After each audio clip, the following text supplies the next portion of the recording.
আসসালামু আলাইকুম, কেমন আছেন সবাই? আশা করি ভালো। আজকে আমি রান্না করা কলিজা দিয়ে কীভাবে আপনারা দোকানের মতো পারফেক্ট কলিজা সিঙ্গারা বানাতে পারেন তার রেসিপিটি করে দেখাবো। আমি কিন্তু খুব সহজভাবে করেছি, আশা করছি আপনাদের ভালো লাগবে। দেখুন দেখতে কতটা ইয়ামি লাগছে। ট্রাস্ট মি, অবশ্যই আপনারা আমার রেসিপি ফলো করে একবার হলেও বানাবেন, তাহলে আপনার নিজের আর বাসায় রান্না করা কলিজা অনেক সময় থেকে যায়। ওই কলিজা দিয়েই কিন্তু আমি হোটেলের মতো রেস্টুরেন্টের মতো পারফেক্ট কলিজা সিঙ্গারা বানিয়ে দেখাবো। এটা কিন্তু বোঝার কোনো উপায় থাকবে না যে এটা কি আগে থেকে রান্না করা ছিল।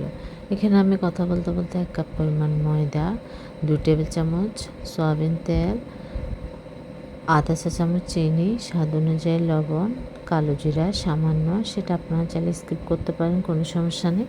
কিন্তু সিঙ্গারাতে সচরাচর এই জিনিসটা দেয়, এটা কোনো ফ্লেভার কোনো কমতি আসে না, কিন্তু দিলে খেতে ভালো লাগে। কালো জিরা তো এমনি স্বাস্থ্যের জন্য ভালো। দিয়ে আমি একটা জাস্ট নর্মাল পানি দিয়ে আমরা যে পাউডার ডো করি সেরকম একটা টাইট ডো করব, কারণ এটা নরম হলে কিন্তু আপনার সিঙ্গারাটা মচমচে খাস্তা হবে না, পারফেক্ট হবে না। যার জন্য আপনাদের ব্যালেন্সটা ঠিক রাখতে হবে, টাইট একটা ডো তৈরি করে নিতে হবে। আর সময় নিয়ে ডোটা তৈরি করবেন, তাহলে কিন্তু আপনার সিঙ্গারার যে রুটিটা সেটা কিন্তু খুব স্মুথ এবং সফট হবে। দেখতে পাচ্ছেন আমার হাত দিয়ে কিন্তু ছেড়ে দিয়েছে, খুব সুন্দরভাবে স্মুথ একটি ডো রেডি করেছি। এটা কিন্তু শক্ত না নরমও না, এটা কিন্তু পারফেক্ট একটি ডো করেছি। আপনারা একসাথে পানি দিবেন না, তাহলে কিন্তু এটা নরম হয়ে যাবে, এটার আন্দাজটা আপনারা বুঝতে পারবেন না। যার জন্য অল্প অল্প পানি দিয়ে আপনার ডোটা রেডি করবেন, তাহলে কিন্তু আপনার পারফেক্ট একটি ডো রেডি করতে পারবেন। হয়ে গিয়েছে, আমি উপরে একটু তেল লাগিয়ে এটা একটা শুকনো কাপড় দিয়ে রাখতে পারেন, বা একটা ঢাকনা দিয়ে ঢেকে রেখে দিতে পারেন রেস্টের জন্য 10-15 মিনিট। কোনো সমস্যা নেই, আপনাদের হাতে যতটুকু সময় থাকে।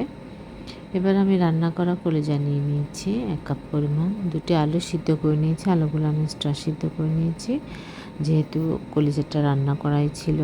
আপনারা কীভাবে বাড়িতেই রান্না করা কলিজা দিয়ে খুব ঝটপটভাবে বানিয়ে নিতে পারবেন তার রেসিপিটি আমি করে দেখাচ্ছি। আমি আলুগুলি ছোটো ছোটো টুকরা করে কেটে নিচ্ছি, আপনারা এইভাবে করে কেটে নেবেন। আপনারা চাইলে এখানে মটরশুঁটি অ্যাড করতে পারেন, যদি আপনাদের ভালো লাগে, কোনো সমস্যা নেই। সেটা আপনার আলুর সাথে সিদ্ধ করে নিলে হবে, তাহলে কিন্তু এই টেস্টটা কিন্তু আরও বেশি মজা হবে। আমি কিন্তু জাস্ট হোটেলে যেরকম করে আলু দিয়ে সেভাবেই করছি। আমি এখানে পেঁয়াজ কুচি, আমি এখানে 1 কাপ পরিমাণ নিয়েছি। আমি কিন্তু সবটুকু পেঁয়াজ এখন ইউজ করব না, প্রথমে আমি অল্প পরিমাণ পেঁয়াজ দিয়ে দিয়েছি তেলের মধ্যে। তেল দিয়েছি আমি সামান্য করে, কারণ যেহেতু এটা আগে থেকে রান্না করা কলিজাটা, যার জন্য আমি অল্প পরিমাণ তেল দিয়ে পেঁয়াজ কুচি দিয়ে হালকা করে ভেজে নেব, পেঁয়াজের কাঁচা ভাবটি চলে যাওয়ার জন্য।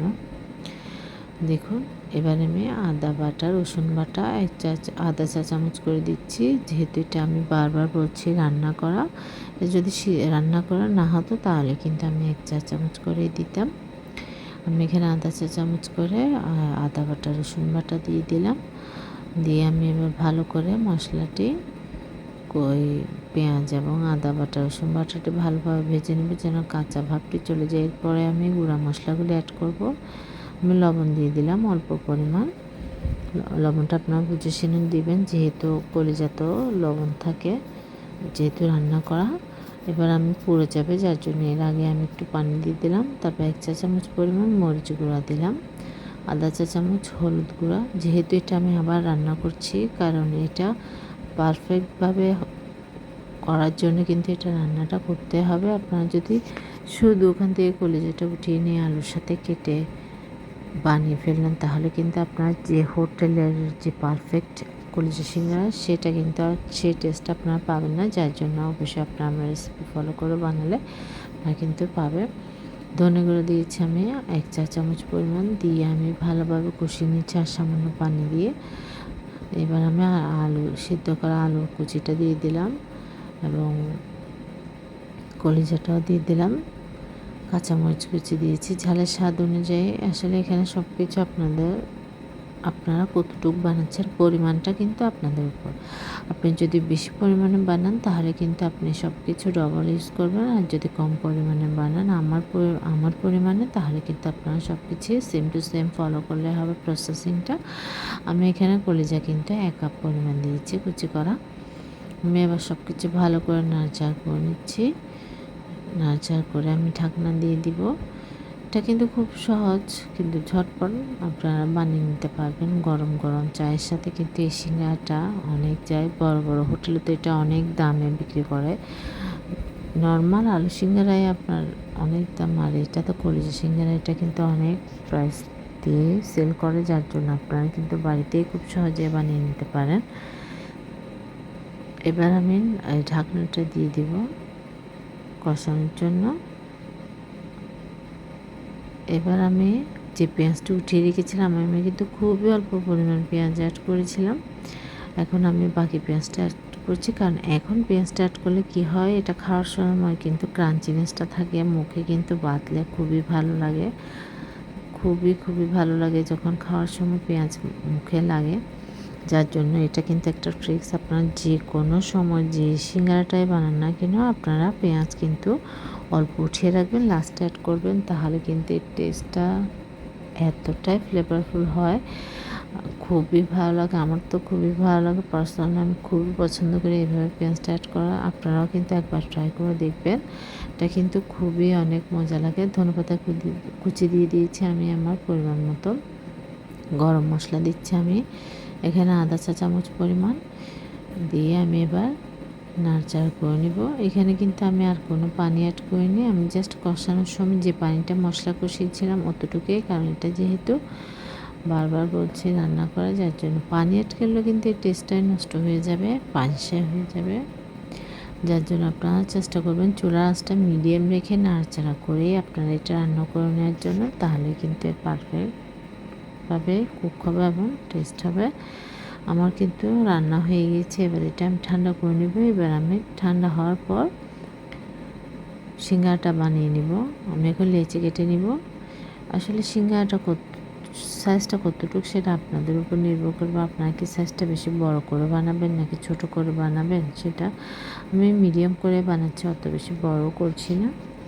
প্রথমে আমি লেচি কেটে নিয়েছি, দেখতে পাচ্ছেন। এবার আমি একটা লেচি থেকে কিন্তু আপনার 2টি সিঙ্গারা হবে, একটা রুটি বানিয়ে একটু লম্বি করে কিন্তু বানাতে হবে। সেটা কিন্তু আমি মুখে বলে আপনাদের বোঝাতে পারবো না, এটা আসলে কিভাবে করতে হবে এটা আপনারা জাস্ট একটু ফলো করেন, তাহলেই কিন্তু আপনারা বুঝে নিতে পারবেন এটা কিভাবে খুব সহজে বানাতে পারবেন।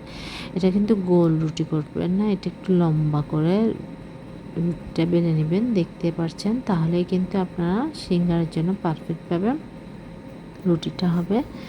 দেখুন আমি কিন্তু এটা লম্বা করে বেলে নিচ্ছি। লম্বা করে বেলে তারপর ছুরি দিয়ে মাঝখান থেকে কেটে আমি 2টা অংশ করে নেব।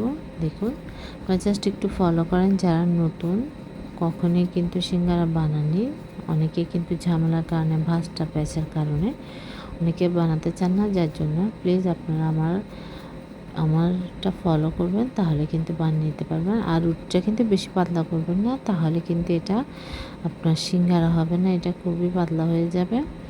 এটা কিন্তু একটু মোটা করে বেলবেন, দেখতে পেয়েছেন আমি কিন্তু দেখিয়ে দিয়েছি এটা কীভাবে করছে। এবার আমি ঝালমুড়ি আমরা যে ঠোঙ্গাটা করে ওরকম করে কিন্তু এটা করে নেবেন ঘুরিয়ে। আপনাদের যদি এটা এমনি জোড়া লাগাতে সমস্যা হয়, তাহলে আপনার একটু পানি দিয়ে কিন্তু এই যে এটা পানি দিয়ে একটু লাগিয়ে এটা মুখটা সিল করে দিতে পারেন। এবার আমি এখানে পুরটা দিয়ে দিলাম, চেপে দিব, যেহেতু এটা সিঙ্গারা, এটা কিন্তু আপনি একদম ফুল করে চেপে আবার অতটুকু বেশি ফুল না, তাহলে কিন্তু আবার এটা ফেটে যাবে, এটা ভেঙে যাবে, এটা পারফেক্ট হবে না। যার জন্য আপনারা কিন্তু সিঙ্গারাটা একটু মোটা করে ফোলা করার জন্য একটু পুরটা একটু বেশি দিবেন, দিয়ে চারপাশে পানি লাগিয়ে এবার আমি ভাঁজটা করে নিচ্ছি। দেখুন খুব সহজ, আমি কিন্তু খুব সিম্পলভাবে করেছি। এটা সিঙ্গারা কিন্তু আরও এক রকমভাবে করা যায়, কিন্তু আমি যেন সবাই খুব সহজে বানাতে পারে, যার জন্য আমি এটা একটু সিম্পলভাবে করেছি। এটা কিন্তু আমি মুখে বলে বোঝাতে পারবো না, আপনারা প্লিজ একটু দেখে কিন্তু এটা শিখে নেবেন। প্রথমে আমি মুখটি ভালোভাবে লাগিয়ে নিয়েছি সমুচার মতো করে। এবার দুই পাশ থেকে আমি ভাঁজটা করে নিব। দেখুন দুই পাশ থেকে কিন্তু ভাঁজ করে নিলে হয়ে যাবে সিঙ্গারা। এভাবে করে আমি সবগুলো সিঙ্গারা বানিয়ে নেব। আপনারা চাইলে ফ্রোজেন করতে পারেন। এয়ারটাইট কন্টেনারে আপনি প্রথমে এক লেয়ার দিয়ে উপরে একটি পলিথিনের কাগজ দিয়ে তারপর আপনি আবার এক লেয়ার দিয়ে এভাবে রাখতে পারেন। না হয় বড় একটা ট্রেতে সবগুলো সিঙ্গারা ডিপে 1-2 ঘন্টা রেখে ঠান্ডা করে এবার জিপলক ব্যাগে বা এয়ারটাইট কন্টেনারে ভরেও কিন্তু আপনারা রাখতে পারেন। এটা কিন্তু যেহেতু কলিজা দিয়ে, যার জন্য এটা লং টার্ম ফ্রোজেন না করাই ভালো। আপনারা 1 মাসের বা 1 মাসের কম 2-3 সপ্তাহ এইভাবে ফ্রোজেন করতে পারেন, তাহলে কিন্তু এর টেস্টটা অনেক পারফেক্ট থাকে।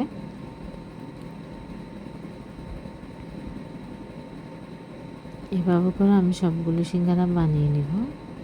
এরপর আমি ডুবো তেলে এটা ভেজে নেব। আর রুটিটা কিন্তু আপনারা বেশি পাতলা করবেন না, তাহলে কিন্তু সিঙ্গারাটা ভালো হবে না, ক্রাঞ্চিও হবে না। আমি আপনাদের বোঝার সুবিধার্থে আরেকটি বানিয়ে দেখাচ্ছি, জাস্ট একটু ফলো করেন, তাহলে কিন্তু আপনারা এটা খুব সহজে বানিয়ে নিতে পারবেন।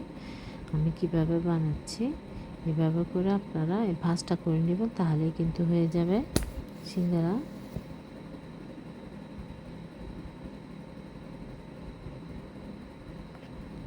দেখুন প্রথমে কিন্তু চুমচার মতো করে আপনারা মুখটি লাগিয়ে নেবেন। আপনারা অবশ্যই পানি দিয়ে করবেন বা পানির সাথে আটা গুলিয়ে একটি পাতলা একটি ব্যাটার তৈরি করে নেবেন, সেটা দিয়েও কিন্তু আপনারা করতে পারেন। এভাবে করেই কিন্তু ভালোভাবে কিন্তু সিল করে দিতে হবে, না হয় তেলে দেওয়ার পর ছুটে গেলে কিন্তু সব কিছু বের হয়ে যাবে, সিঙ্গারাটি নষ্ট হয়ে যাবে। আমি কিন্তু আপনাদের বোঝানোর জন্যই কিন্তু একটু সময় নিয়ে করছি, সেটা আপনারা একটু লক্ষ্য করুন। এই দুই পাশ থেকে ভাঁজ করে নিলে কিন্তু হয়ে যাবে সিঙ্গারা। এভাবে করে আপনারা ট্রাই করবেন আর আমাকে অবশ্যই কমেন্ট করে জানাবেন। এবার আমি আমার সবগুলো সিঙ্গারা তৈরি করা হয়ে গেছে। এবার আমি ডুবো তেলে এটা ফ্রাই করে নিব। আমার কাছে মনে হয় লোহার কড়াইতে যে কোনো ভাজি খুব ভালো হয়। হোটেলেও কিন্তু দেখা যায় লোহার কড়াইতে করে, তাহলে কিন্তু মচমচে হয়, তেলটাও কম শোষণ করে। আপনারা চাই ননস্টিকেতেও করতে পারেন, ওখানেও কিন্তু তেলটা কম লাগে, কিন্তু আপনারা লোহার কড়াইতে করলে ভাজাটা একটু ক্রিস্পিনেস হয়। আর অবশ্যই ডুবো তেলে করবেন, এটা কিন্তু আপনি স্কিপ করবেন। আবার কড়া নিয়ে কোনো কমেন্ট করেন না, কারণ আমার মতে লোহার কড়াইতে ভালো হয় যে কোনো ভাজার তেলে ভাজার নাস্তা, যার জন্য আমি সবসময় লোহার কড়াইতে যে কোনো ভাজাভাজিটা করি।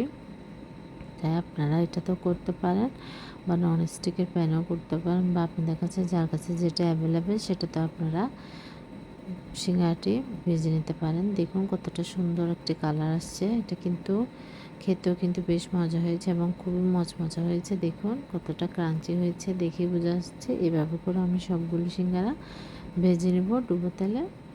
দেখুন আমার কিন্তু এটা কোনো ফুটো হয়নি, কারণ আমার ডোটা খুবই পারফেক্টভাবে স্মুথভাবে হয়ে গিয়েছে। আমার চ্যানেল সাবস্ক্রাইব করবেন, পাশে থাকা বেল আইকনটি প্রেস করে দেবেন, নোটিফিকেশন অন হয়ে যাবেন, নিত্য নতুন ভিডিও পেয়ে যাবেন। আল্লাহ হাফিজ, আসসালামু আলাইকুম।